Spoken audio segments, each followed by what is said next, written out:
Okay, just missed that. Call the member for Coogee. Thank you, Madam Speaker. I rise today to commend the New South Wales Treasurer on a strong budget, a budget to get this state moving again. For too long, this state has been hampered by obstacles blocking the tracks of progress in this once great state.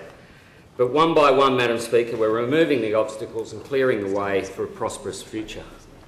This budget will rebuild the economy, repealing Labor's homebuyers tax, introducing regional relocation grants and a $4,000 payroll tax rebate for new full-time jobs. Destination New South Wales has already been created, backed by an expenditure of $400 million over the next 4 years, and it will bring in more great events and people to not only Sydney, but the rest of New South Wales. And we're already seeing the benefits, Madam Speaker, with Tiger Woods already in Sydney for the Australian Open, starting tomorrow just outside my electorate at the Lakes Golf Club, one of the finest golf courses in this state has to offer. And I think honourable members will agree that Tiger Woods is and always was going to be a far better investment than Brian Eno ever was. But Destination New South Wales is about more than just sport. This government has also announced that the Addams Family, Annie, Strictly Ballroom, Richard II with Kevin Spacey, La Traviata, Dr Zhivago and Legally Blonde will be coming to our shores in the near future, thanks to the efforts... Mary Poppins is leaving, I think. Thanks to our great Minister for the Arts, George Souris. This is a budget that starts sure-footed on the massive task of rebuilding New South Wales, and I'm glad to say that this budget is also about rebuilding Coogee. And we've started with the most crucial of services, health. 2,465 extra nurses, 1,340 extra beds statewide. Now, the Prince of Wales Hospital in my electorate is receiving nearly $56.5 million, thanks to the hard work of our Health Minister, Julian Skinner, with substantial allocations being provided to the new Australian Advanced Treatment Centre, the Neuroscience Research Australia, the Comprehensive Cancer and Blood Disorder Unit, the Mental Health Intensive Care Unit, and the Sydney Children's Hospital Child and Adolescent Mental Health Unit. Not only this, we're putting more doctors into Prince of Wales, with $1.2 million already allocated to employ 5 more doctors in the emergency department. Now, I recently visited the Prince of Wales Comprehensive Cancer and Blood Disorder Unit, who received an extra $2 million in this year's budget to commence their works for a new centre. I met with Professor Robin Ward, the Director of Cancer Services at Prince of Wales, who is ecstatic about receiving the funding, which will allow great strides to be taken in research and patient care being conducted in the same location, making this cancer centre a best practice institution both in Australia and worldwide. And it was just before the election I visited Robin Ward for the first time, and I was astonished to see the state of the cancer care centre at the Prince of Wales Hospital. Of course, being a local, I'd been admitted to Prince of Wales Hospital a number of times over the years, but I was shocked to see that the fittings and the fit-out in the cancer care centre were still the same ones that were there when I was admitted for the first time back in the 1960s. It was a shocking sight, and something which this state should be ashamed of, that it's allowed to persist for so long. But the people of Coogee are lucky to finally have a government committed to rebuilding our state and our state's broken hospital system and providing better patient outcomes. This year's budget contains an unprecedented $4.7 billion for health capital works over the next 4 years. This is a 50% increase over the last 4 years, and what a great result for the people in New South Wales. But a hospital must be accessible not only to patients but to the thousands that work there. So a reliable and attractive public transport system is crucial to the functioning of large institutions such as the Prince of Wales Hospital, the University of New South Wales, and indeed Randwick Racecourse just down the road. And of course you can't talk about public transport solutions and road congestions in my electorate of Coogee without talking about light rail. The New South Wales Liberal government's budget sees $103 million allocated for the expansion of the light rail network. Part of this funding will be allocated to the feasibility study for the implementation of light rail along Anzac Parade to the University of New South Wales, past Moore Park and the sporting stadia, ending up at the Prince of Wales Hospital. As the Honourable Minister knows herself, this is a project that I've advocated for a very, very long time, and it's a project I'm confident we will see completed in the near future. Light rail is just not a fad, and it's not just a light bulb idea. Over 400 cities worldwide consider it as a vital part of their transport infrastructure mix, and this government has shown that it plans to live up to its promises. This is not a government that comes up with harebrained ideas, announces them, re-announces them a couple of years later after nothing has happened, and then dumps them for another wacky idea dressed in the finest spin, all at the cost of millions and millions of dollars with nothing to show for it in the end. Millions and millions, 500 million lost on the Rozelle Metro project. New South Wales left that approach behind, that approach to infrastructure planning. They left it behind on March 26. We plan to deliver on what we promised because this government is about good policy, not about great headlines. The Minister for Transport has convened a roundtable on light rail, which includes all major stakeholders. Every step of the way in the development of the strategic plan for light rail, the roundtable will be kept informed and its input sought. It's a consultative, constructive, measured and mature way to approach the future development of transport infrastructure in this state. Already, light rail has been integrated into the MyZone ticketing system in New South Wales. That's something that the former New South Wales struggled to achieve for years. So we're attacking Labor's backlog of transport infrastructure planning and delivery, and we're going to get New South Wales moving again. Total transport spending in this budget is $13.1 billion, an increase of 12% over the figures for 2010-11.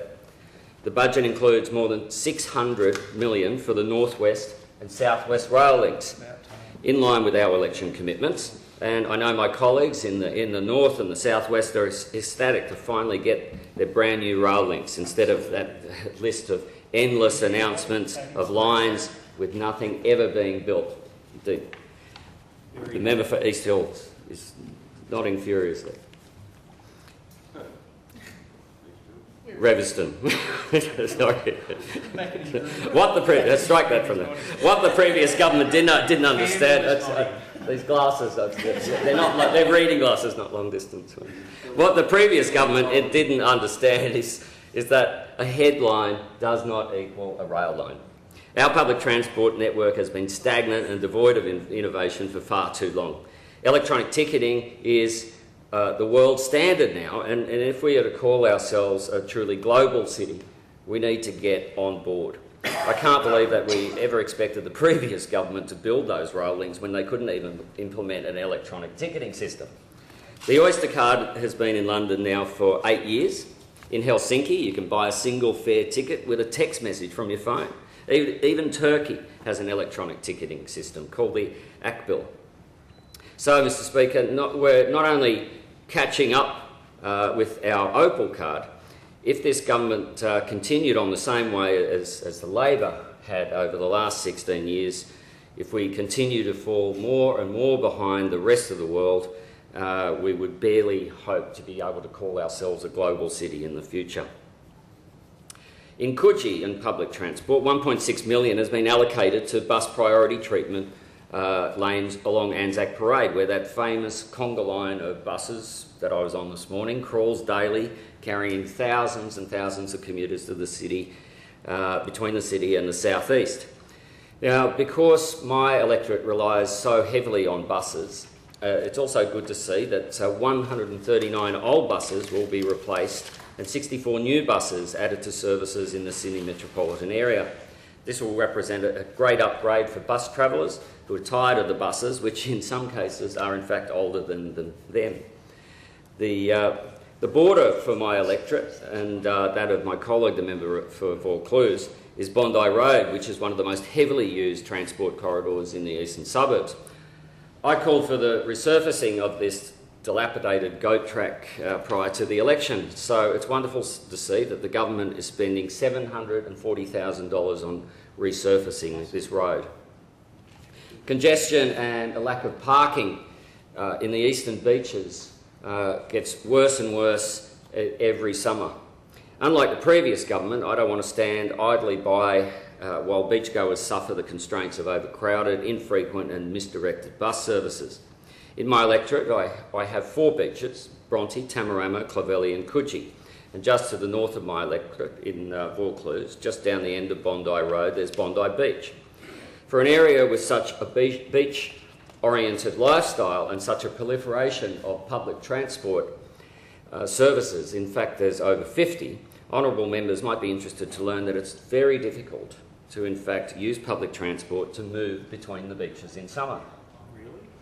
Now the Beach Runner bus service, previously fully funded by Waverley Council, was a great initiative of theirs and a great service that made it easy for beachgoers to travel between our beautiful beaches in the eastern suburbs. Well, it was a great service until it was cancelled.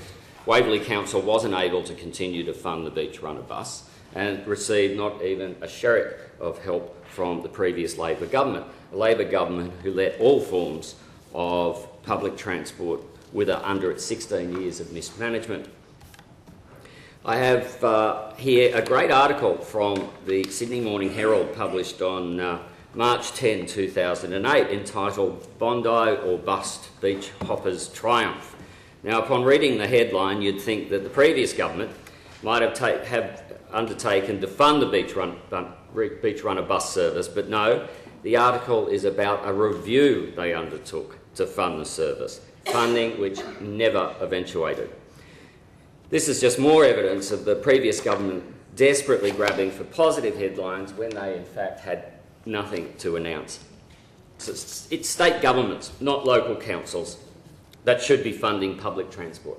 Waverley Council forked out $400,000 to charter a state STA bus under an arrangement that was really completely unsustainable. So one of my election commitments, and one of the commitments the Minister for Transport announced with me out at Bronte Beach, was we were going to bring back the summer Beach Runner bus. And I'm very pleased to note that the New South Wales Government will be funding it as part of the budget, starting this November and running right through till April 2012, right in time for summer beachgoers to enjoy its use. So not only will it run this year, but it'll run for the next 4 years, running to summer 2014 and 15. We're also funding 55 extra police officers, upgrading 5 police stations across the state, upgrading police helicopters, giving our police 110 more vehicles and 25 more mobile command vehicles so we can make sure that they're protecting our community and keeping us safe. Police are one of our most essential services, and I'm glad to be part of a government that supports our hard-working police officers. You know, this is yet another election commitment the New South Wales government is delivering on. And while it's small in terms of what it's cost, it's going to have a big benefit for the community. The great thing about this budget, Mr. Speaker, is not only is that we're delivering on our promises, but we're delivering on our promises despite the $5.2 billion budget black hole. You know, there's so much in this budget. You could go on for hours. Local schools, local decisions, you know, an additional $62 million over 4 years for local schools for their urgent maintenance, including $15.6 million in 2011 and 12. Boosting community transport, that vital sector, and as the member for Menai well knows, those people that fall through the cracks and are left with no other means of attending to their daily needs or weekly needs. So there's been an enhancement to the community transport plan with additional funding of $12 million over the next 4 years. Very welcome, very welcome. The Rocker Stedford. Now, Randwick Boys High and Randwick Girls High in my electorate of Coogee have in fact won the Rocker Stedford on 2 occasions, and I think they were runner-up last year. That they came second last year. So it's fantastic to see that further funding of $200,000 over 4 years has been allocated to make sure that the Rocker Stedford, that great activity for young people to showcase their wonderful talents, is being supported by this government. There's extra funding for Sculpture by the Sea, where in my electorate and the electorate of Vaucluse, one of the premier arts programs on the calendar in New South Wales, and the Premier was out there about almost 1 year ago with me announcing the extra hundreds of thousands of dollars to ensure that Sculptures by the Sea has a future, and we're seeing the benefits of that this weekend with its as it opened last weekend and continues on this weekend. And of course we've established Grandparents' Day that day a couple of weeks ago, where we're finally recognising formally in this state the great role that grandparents provide, not only in supporting their children, but the grandchildren. And it was interesting to see that the amount of childcare and child supervision which is undertaken by grandparents is incalculable when it comes to its contribution to our society. And for those members that we don't do much dredging in Coogee, but there's support to urgent dredging projects in New South Wales, and I know that for some of the rural and regional members that's very important. So whereas the last government dredged dirt on other politicians or one another, we've got the funding of $1.5 million over 4 years to ensure that these vital, important programs get support.